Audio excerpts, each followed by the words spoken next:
Thomas Vernon Ryan, July 26, 1895 to October 14, 1972, was an Australian politician.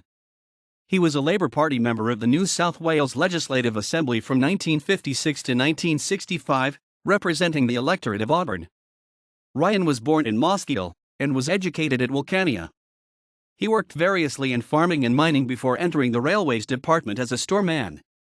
While stationed at Dubbo in the 1930s, he became actively involved in both trade unionism and the Labour Party, serving as both the secretary of the local branch of the party and in various roles for the Australian Railways Union.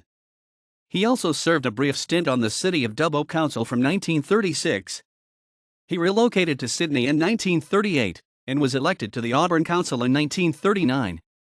He served 5 years on the Auburn Council, including 1 year as mayor in 1942. Ryan, a supporter of Jack Lang, resigned from the Labour Party in 1943 along with the final Lang-Labour split, subsequently becoming president of the reformed Splinter Party.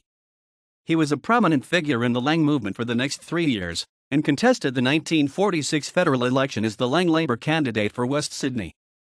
However, he resigned from Lang-Labour in 1946 in protest at the preselection of Lang's son, Chris Lang, to contest Lang's state seat following his entry into federal politics. He rejoined the Labour Party thereafter, and attempted to win Labour preselection to challenge Chris Lang at the 1950 election, losing to MLA Edgar Dring, whose seat had been abolished in a redistribution. Dring died in December 1955, and Ryan won Labour preselection to contest the still vacant Auburn seat at the 1956 state election.